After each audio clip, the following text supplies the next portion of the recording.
वैदिक सभ्यता। वैदिक सिविलाइजेशन। सिंधु सभ्यता के पतन के बाद भारत में एक नई संस्कृति विकसित हुई जिसे वैदिक सभ्यता कहा जाता है। सिंधु सभ्यता के खत्म होने के बाद ये क्या हुआ, वैदिक सभ्यता आया। वैदिक सभ्यता में वैदिक सभ्यता सिंधु सभ्यता के बाद आया। इस सभ्यता के बारे में जानकारी हमें वेदों से मिलती है, इसलिए इसे वैदिक काल भी कहते हैं। तो वेदों से इसकी जानकारी मिलती है, इसलिए इसे वैदिक सभ्यता कहते हैं। इस संस्कृति के मुख्य प्रवर्तक आर्य थे। तो मुख्य प्रवर्तक कौन थे? आर्य, यानी कि आर्य यहाँ पर आए, उन्होंने ही वैदिक सभ्यता को यहाँ पर लाया है। देखिए यज्ञ होते हुए दिखाया जा रहा है। समय लगभग 1500 ईसा पूर्व से 600 ईसा पूर्व। तो 1500 से 600 ईसा पूर्व। आर्य शब्द का अर्थ है श्रेष्ठ, उदात्त, कुलीन, स्वतंत्र। तो आर्य शब्द पूछ सकता है, श्रेष्ठ होता है, उदात्त होता है, कुलीन, स्वतंत्र। श्रेष्ठ, उदात्त, कुलीन, स्वतंत्र। श्रेष्ठ, उदात्त, कुलीन, स्वतंत्र। श्रेष्ठ, उदात्त, कुलीन, स्वतंत्र। श्रेष्ठ, उदात्त, कुलीन, स्वतंत्र। श्रेष्ठ, उदात्त, कुलीन, स्वतंत्र। 1500 से 600 ईसा पूर्व। 1500 से 600 ईसा पूर्व।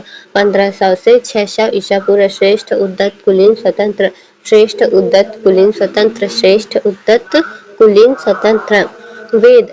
वैदिक सभ्यता का नाम इसलिए पड़ा क्योंकि उस समय जानकारी वेदों में मिली है। तो उस समय की जानकारी जो है वेदों से मिली है, इसलिए उसे वैदिक सभ्यता कहते हैं।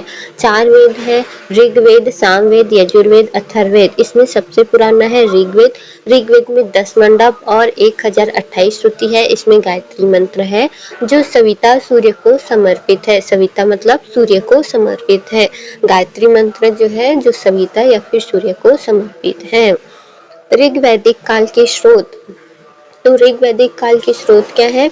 ऋग्वैदिक काल के अध्ययन के 2 प्रकार के प्रमाण मिलते हैं। पुरातात्विक चित्रित धूसर मृद भांड। चित्रित धूसर मृद भांड हरियाणा के भगवानपुरा में 13 कमरों वाला मकान मिला है। बोगाज कोई अभिलेख 1400 ईसा पूर्व में। तो ऋग्वेद के स्रोत कब मिले हैं? 2 प्रकार है इसके।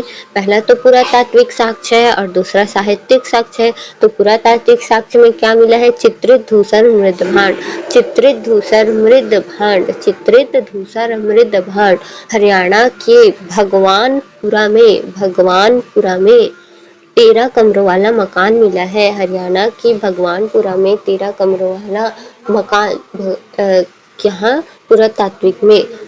चित्रित धूसर मृत भांड। चित्रित यानी कि पेंटेड ग्रे वेयर में ये मिला है।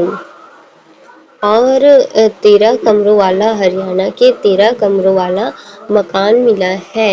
हरियाणा के भगवानपुरा में 13 कमरों वाला क्या मिला है? मकान मिला है।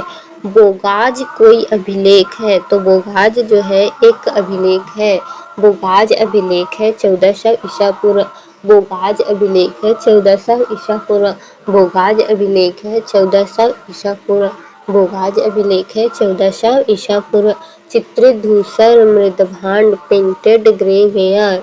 और हरियाणा में भगवानपुरा में 13 कमरों वाला मकान। बोगाज कोई अभिलेख है जो 1400 ईसा पूर्व में है। इस अभिलेख में वैदिक देवताओं का उल्लेख मिलता है। इंद्र, मित्र, वरुण, नासत्य। इंद्र, मित्र, वरुण, नासत्य। इंद्र, मित्र, वरुण, नासत्य। इंद्र, मित्र, वरुण, नासत्य। इंद्र, मृत्य, वरुण, नासत्य। इंद्र, मित्र, वरुण, नासत्य। आर्य का अर्थ क्या है? श्रेष्ठ, उद्धत, कुलीन, स्वतंत्र। श्रेष्ठ, उद्धत, कुलीन, स्वतंत्र। श्रेष्ठ, उद्धत, कुलीन, स्वतंत्र। इंद्र, मित्र, वरुण और नासत्य है। इंद्र, मित्र, वरुण और नासत्य है। साहित्यिक साक्ष्य क्या है? मुख्य स्रोत ऋग्वेद से मिला है। मुख्य स्रोत क्या है? ऋग्वेद से मिला है। और ऋग्वेद में 10 मंडल है। दूसरा से 7वां मंडल सबसे प्राचीन माना जाता है। तो दूसरा से जो 7वां मंडल है वो सबसे प्राचीन माना जाता है। प्रशासनिक इकाई। ऋग वैदिक समाज की प्रशासनिक संरचना इस प्रकार की थी। क्रम छोटे से बड़े, कुल, फिर ग्राम, फिर विश, फिर जन, फिर उसके नीचे थे राष्ट्र। कुल, ग्राम, विश, जन, राष्ट्र। कुल, ग्राम, विश, जन, राष्ट्र। कुल, ग्राम, विश, फिर जन, फिर राष्ट्र। ये पूरा संपूर्ण राष्ट्र वाला नहीं है। जन मतलब छोटा सा जो राष्ट्र होता है वो छोटा बोल रहा है। कुल मतलब सबसे छोटी इकाई, एक ही परिवार के लोग। कुल मतलब सबसे जो छोटी इकाई होगा वो एक परिवार के लिए होता है कुल। फिर ग्राम, कई कुल मिलकर ग्राम बनते हैं, तो बहुत सारे कुल मिलकर क्या बनेंगे, ग्राम बनेंगे, तो कुल ग्राम। फिर विश, कई मिलकर, कई ग्राम मिलकर विश बनता है, तो बहुत सारे ग्राम मिलकर क्या बनेगा, विश बनेगा। फिर जन, कई विश मिलकर जन बनते थे और कई जन मिलकर क्या बनते थे, राष्ट्र बनते थे। तो सबसे पहले क्या बनेगा, कुल, फिर क्या, कुल, ग्राम, है ना, कुल के बाद ग्राम, फिर विश, फिर जन, फिर राष्ट्र। कुल, ग्राम, विश, जन और राष्ट्र। तो धर्म, ऋग वैदिक काल में लोग प्राकृतिक शक्तियों की पूजा करते हैं। प्राकृतिक शक्ति मतलब इंद्र सबसे महत्वपूर्ण है, प्राकृतिक शक्ति में इंद्र धर्म में। और फिर आता है अग्नि, फिर वरुण, सूर्य और वायु। इंद्र, अग्नि, वरुण, सूर्य, वायु। इंद्र, अग्नि, वरुण, सूर्य, वायु। इंद्र, अग्नि, वरुण, सूर्य, वायु। इंद्र, अग्नि, वरुण, सूर्य, वायु। फिर विशेषता क्या थी, उस समय कर्म कांड क्या थे, कम थे। उस समय क्या था, कर्म कांड कम था। प्रकृति पूजा प्रमुख थी, प्रकृति की पूजा की जाती थी। उपकारी शक्ति, लोग इसे डरते थे, जिससे डरते थे, भूत, प्रेत, राक्षस, पिशाच, अप्सरा। तो अपकारी शक्ति कौन सा है, भूत, प्रेत, राक्षस, पिशाच, अप्सरा जो होते थे वो। आर्थिक जीवन, ऋग वैदिक काल की अर्थव्यवस्था मुख्यतः पशुपालन पर आधारित थी। तो ये क्या करते थे, पशुपालन करते थे। पशुपालन मुख्य व्यवसाय था, थोड़ा बहुत कृषि होता था, बहुत कम मतलब, क्योंकि उस समय जमीन बहुत कम होती, मतलब जमीन किसी के नाम पर नहीं होती थी। महत्वपूर्ण बातें, गाय सबसे महत्वपूर्ण संपत्ति थी। तो गाय क्या थी, महत्वपूर्ण संपत्ति थी। गाय क्या थी, महत्वपूर्ण संपत्ति थी। गाय का उपयोग मुद्रा की तरह भी होता था, यानी कि वस्तु विनिमय में गाय का भी उपयोग करते थे। धनी व्यक्ति को गोपति कहा जाता था। तो जिसके पास जितना गौ अधिक होगा, गाय जिसके पास जितना अधिक होता है, तो धनी व्यक्ति को क्या बोलते हैं, गोपति कहा जाता है। राजा को भी गोपति कहा जाता है। तो जो राजा होता है उसे भी क्या कहा जाता है, गोपति कहा जाता है। यानी कि गाय को उस समय धन का प्रतीक माना जाता था, इसीलिए गाय में जो है उसे गोपति कहा जाता है।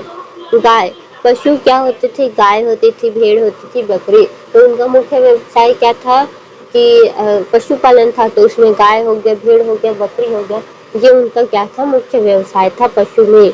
युद्ध के शब्द, युद्ध के शब्द क्या था, गविष्ट और गवेषणा। इनका अर्थ है गायों के लिए युद्ध, गविष्ट और गवेषणा। तो युद्ध क्यों होता था, गाय के लिए होता था, गविष्ट और गवेषणा, गविष्ट और गवेषणा, गविष्ट और गवेषणा, गविष्ट और गवेषणा। माप, समय मापने के लिए गोधूल और धुरी मापने के लिए गवयु।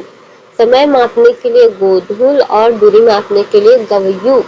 समय मापने के लिए गोधूल और दूरी मापने के लिए गवयु। गवयु, दूरी के लिए गवयु, दूरी के लिए गवयु। और समय मापने के लिए गोधूल, समय मापने के लिए गोधूल, समय मापने के लिए गोधूल। और दूरी मापने के लिए गवयु। न्याय व्यवस्था, न्याय व्यवस्था धर्म पर आधारित थी। राजा न्याय करता था। राजा को पुरोहित और सलाहकारों की सहायता मिलती थी। तो राजा क्या करता था, न्याय करता था, और इसकी मदद कौन करते थे, पुरोहित या फिर सलाहकार होते थे, वो उनकी मदद करते थे। अपराध, चोरी, डकैती, पशु चोरी सबसे अधिक। तो पशुओं की चोरी करने वाले को पड़ी कहा जाता था। तो जो पशुओं की चोरी करते थे उनको क्या कहते थे, पड़ी कहते थे। जो पशुओं की चोरी करते थे उनको क्या कहते थे, पड़ी कहते थे। जो पशुओं की चोरी करते थे उनको क्या कहते थे, पड़ी कहते थे, पड़ी कहा जाता था। सामाजिक जीवन, समाज संयुक्त परिवार पर आधारित था। समाज जो है संयुक्त परिवार पर आधारित था। पुत्र प्राप्ति की इच्छा होती थी। समाज जो है संयुक्त परिवार पर आधारित था। पुत्र परिवार की क्या होती थी, इच्छा होती थी। देवताओं से पुत्र के लिए प्रार्थना की जाती थी। तो जो देवता होते हैं उसके लिए पुत्र के लिए प्रार्थना की जाती थी। परीक्षा के लिए क्या इम्पोर्टेंट है, तो एग्जाम के लिए ऋग्वैदिक काल 1500 ईसा पूर्व से 600 ईसा पूर्व। सबसे पुराना वेद ऋग्वेद। ऋग्वेद 10 मंडल और 1028 सूक्त। मुख्य व्यवसाय पशुपालन। सबसे महत्वपूर्ण संपत्ति गाय। प्रशासनिक इकाई कुल, ग्राम, वीर, जन और राष्ट्र। प्रमुख देवता इंद्र थे। अब पीवाईक्यू देखते हैं। तो सबसे इम्पोर्टेंट में क्या आएगा, 1500 से 600 वेदों की जो है वैदिक काल की जानकारी। वेदों से 4 वेद ऋग्वेद, सामवेद, यजुर्वेद, अथर्ववेद। सबसे पुराना ऋग्वेद। ऋग्वेद की विशेषता 10 मंडल, 1028 सूक्त, गायत्री मंत्र, सविता सूर्य को समर्पित। ऋग्वेद के साक्ष्य 2 पुरातात्विक साक्ष्य और साहित्य साक्ष्य। चित्रित धूसर मृतभांड भगवानपुरा हरियाणा से अवशेष। बोगाज अभिलेख 1400 ईसा पूर्व। साहित्यिक साक्ष्य मुख्य स्रोत ऋग्वेद। प्रशासनिक व्यवस्था कुल, ग्राम, वीर, जन और राष्ट्र। कुल, परिवार, ग्राम, कई कुल, विष कई ग्राम और जन कई विष और राष्ट्र कई जन। आर्थिक जीवन मुख्य व्यवसाय पशुपालन। वैदिक सभ्यता ग्रामीण सभ्यता की थी। गाय सबसे महत्वपूर्ण संपत्ति थी। गाय का उपयोग मुद्रा की तरह होता था। धनी व्यक्ति गोपति। युद्ध से जुड़े शब्द गविष्ट गायों के लिए युद्ध, गवेषणा गायों की खोज। माप से जुड़े शब्द गोधुल, गोघुल समय की माप, गव्यो दूरी की माप। धर्म प्राकृतिक शक्तियों की पूजा। मुख्य देवता इंद्र, अग्नि, वरुण, सूर्य, वायु। इंद्र, अग्नि, वरुण, सूर्य, वायु। सामाजिक जीवन संयुक्त परिवार व्यवस्था। पुत्र प्राप्ति की इच्छा। देवताओं से पुत्र के लिए प्रार्थना। न्याय व्यवस्था न्याय धर्म पर आधारित था। राजा न्याय करता था, पुरोहित सलाहकार सहायता करते थे। प्रमुख अपराध चोरी, डकैती, पशु चोरी सबसे अधिक। पशु चोरी करने वाले को पाड़ी कहा जाता था। सबसे पुराना 10 मंडल ऋग्वेद। इंद्र। पशुपालन मुख्य संपत्ति गाय। धनी व्यक्ति गोपति। युद्ध गविष्ट और प्रशासनिक क्रम कुल, ग्राम, वीर, जन, राष्ट्र। पशु चोरी वाले को पणी कहते थे। पीवाईक्यू ऋग्वेद में कुल कितने मंडल थे? तो ऋग्वेद में तो 10 मंडल थे, तो आंसर होगा पहले का सी। वैदिक आर्यों का मुख्य व्यवसाय क्या था? तो वैदिक आर्यों का मुख्य व्यवसाय पशुपालन था। ऋग्वेद में कुल कितने सूक्त हैं? तो ऋग्वेद में 1028 सूक्त हैं, तो बी होगा। गायत्री मंत्र किस वेद में मिलता है? तो गायत्री मंत्र जो है ऋग्वेद में मिलता है। ऋग वैदिक काल में धनी व्यक्ति को क्या कहा जाता था? तो धनी व्यक्ति को गोपति कहा जाता था। बी होगा पांचवा का। ऋग वैदिक काल में सबसे प्रमुख देवता कौन थे? तो इंद्र थे। सी होगा छठवा का, इंद्र थे। तो वैदिक काल में गायों के लिए होने वाले युद्ध को क्या कहा जाता था? तो गविष्ट कहा जाता था, गवेषणा कहा जाता था, गविष्टि, गोकुल, गव्यू। तो गवेष्ट, गवेषणा ये होगा आठवां। वैदिक काल की सबसे छोटी प्रशासनिक इकाई क्या थी? तो सबसे छोटी प्रशासनिक इकाई थी कुल। सी होगा नौवां। वैदिक सभ्यता के बारे में मुख्य जानकारी किससे मिलती है? तो वेद से मिलती है। बी होगा। बोगाज कई अभिलेख किस वर्ष का माना जाता था? बोगाज कोई अभिलेख जो है 1400 ईसा पूर्व का माना जाता है। सी होगा। पहले का सी, दूसरा का भी सी, तीसरा का बी, चौथा का सी, पांचवा का बी, छठवा का सी, सातवां का बी होगा। गविष्ट कहा जाता था, गविष्ट, गविष्टि कहा जाता था। आठवां का सी, नौवां का बी और 10वां का सी होगा, तो इसे गविष्टि कहा जाता था। एमसीक्यू देखते हैं। वैदिक सभ्यता की जानकारी का मुख्य उद्देश्य क्या था? तो वैदिक सभ्यता की जानकारी का मुख्य उद्देश्य था वेद। आंसर होगा पहले का बी। दूसरा दूसरा सबसे प्राचीन वेद कौन सा है? तो ऋग्वेद जो है सबसे प्राचीन वेद है। ऋग्वेद में कुल कितने मंडल हैं? तो ऋग्वेद में 10 मंडल हैं। ऋग्वेद में कुल कितने मंडल? 10 मंडल है। ऋग्वेद में कुल कितने सूक्त हैं? तो 1028 है। तो ऋग्वेद में कुल कितने हैं? 1028 है, तो बी होगा। गायत्री मंत्र किस वेद में मिलता है? तो गायत्री मंत्र जो है ऋग्वेद में मिलता है। सी होगा। ऋग्वैदिक काल में सबसे प्रमुख देवता कौन थे? तो ऋग्वैदिक काल में सबसे प्रमुख देवता जो थे इंद्र थे, सी होगा। ऋग वैदिक काल का मुख्य व्यवसाय क्या था? तो पशुपालन था, सी होगा। ऋग वैदिक काल में धनी व्यक्ति को क्या कहा जाता था? तो गोपति कहा जाता था। वैदिक काल की सबसे छोटी प्रशासनिक इकाई थी कुल, सी। वैदिक काल में गायों के लिए होने वाले युद्ध को क्या कहा जाता था? गोविष्टि कहा जाता था, सी। ऋग वैदिक समाज की प्रकृति कैसी थी? तो ग्रामीण, व्यापारिक, नागरीय थी, तो 11 का होगा। व्यापारी थी, डी होगा। दूसरा 12, पशु चोरी करने वाले को पाड़ी कहा जाता था, बी। 13, समय की माप के लिए कौन सा शब्द उपयोग किया जाता था? तो गवयु का उपयोग किया जाता था, ए होगा। 14, दूरी की मापन के लिए कौन सा शब्द प्रयोग किया जाता था? तो गवेश, गोकुल,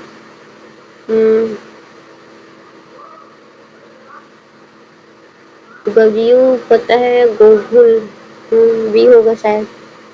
15, ऋग वैदिक काल में समाज किस प्रकार का था? संयुक्त, एकल, मातृसत्तात्मक, साम्य।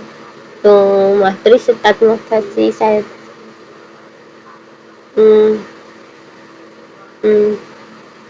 ए होगा, ए संयुक्त परिवार होगा, ए होगा।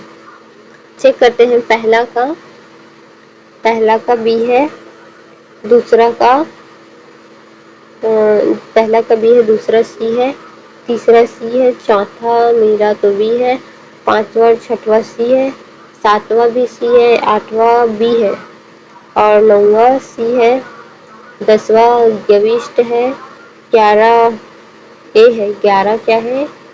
ए है, सही है। 11 क्या है? सी होना चाहिए। 11 क्या है? सी होना चाहिए। 12 का पाड़ी, सही, बी है। 13 बी है, 13 का बी होना चाहिए था। और 14 ए है, 14 ए होना चाहिए था, 15 ए है, सही। तो सबसे पहले हम देखते हैं 14, दूरी मापने के लिए कौन सा प्रयोग किया जाता है? गवयु का। और समय मापने के लिए कौन से शब्द का प्रयोग किया जाता है? गोगुल का। समय के लिए गोगुल और दूरी मापने के लिए गवयु। फिर आता है 11, ऋग वैदिक समाज की प्रकृति कौन थी? तो ऋग वैदिक समाज की प्रकृति जो है ग्रामीण थी। क्या थी? ग्रामीण थी। क्या थी? ग्रामीण थी।